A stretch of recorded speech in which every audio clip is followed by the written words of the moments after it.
Welcome back to Capitol Review. Washington, D.C. is feeling the effects of a worsening winter surge during the holidays, and we're talking to state epidemiologist of the D.C. Department of Health, Dr. Anil Mangla, about the spike in coronavirus cases in the district. So, Dr. Mangla, reports show that the Omicron is spreading a lot faster than the Delta variant. What does that mean? Does that mean that it's deadlier? And for those who are unvaccinated, what should they know about that? Yes, to answer that question, let me go into the pathogenesis of the variant or the new Omicron variant.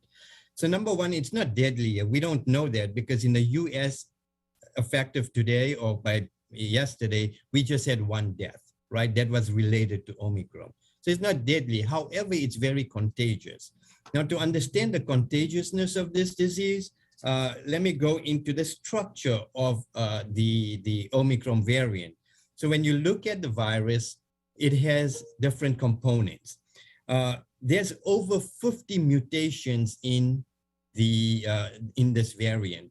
Out of the 50, there's about 36 that are in the spike protein, right? So we hear about the spike protein. So what is the spike protein? The spike protein has certain components in it. One of the key components is it's called the receptor binding domain. This receptor binding domain actually binds to your receptor, your membrane in your cell. And so because of this large amount of mutations in this area, it's a much tighter bind.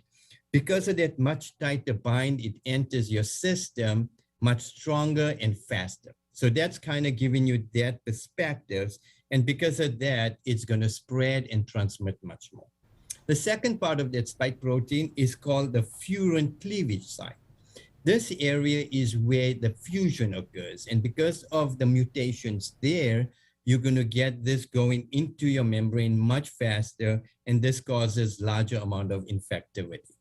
So having said that, these mutations within this variant also causes the virus to replicate more than 70 times faster than the Delta variant. Because of this replication, it has been shown in the laboratory that it actually accumulates in your bronchial and respiratory tissue. Right, so that's why because of the spread, because of the large viral load, if someone breathes, sneezes, talks, doesn't have a mask, you're going to have this airborne. And that's why the spread is so quick because it replicates that fast. You're getting much more viral load going out. And that's why what is happening is the incubation period is much less compared to the Delta. So people are getting actually exposed and then infected within almost 2 days compared to 3 to 5 days with the Delta variant. That's why very infectious, very transmissible, and that's what we've seen with this new Omicron variant. That makes sense. Thank you for breaking that down. So now it's Christmas weekend. Next week is New Year's. People are going to want to get together. So what's DC's health recommendation for gathering for the holidays? Right. So as we know, it's family time. People want to be together. The key component here, as I have said, it's airborne. So, try to be assessing your risk. Try to assess your family's risk. Key component, wear a mask, right? The mask is going to protect you. It's going to protect others because this is airborne. So wear a mask. Try to keep a distance. Try to avoid crowds.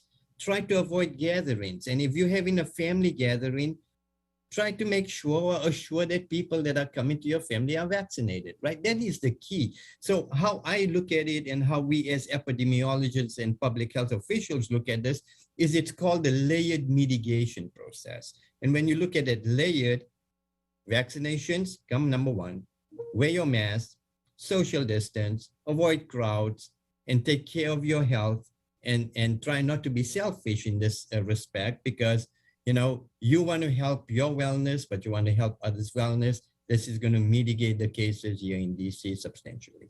And what's the recommendation for children and students right now? What are you advising families to do in the meantime? Yes, so we recommending families, number one, again, make sure you get vaccinated if you're not vaccinated. If you're eligible for a booster, get your booster. As for students and as for kids that are on holidays, try to avoid travel as much as you can. Try to get tested. And before you come back to school, make sure that you get tested. If you have symptoms, get tested. And if you're sick, stay at home. If you test positive, make sure that you isolate. But the important thing is, even if you're doing this home over-the-counter test, if you're positive, DC Health has a portal for over-the-counter. Send that test result to DC Health. We will then get a contact tracer to make sure that you get a call. We provide you guidance in isolation and in quarantine. Thank you. State epidemiologist at DC Health, Dr. Anil Mangla. Really appreciate your time and for being here on Capitol Review. Thank you. And we'll be right back.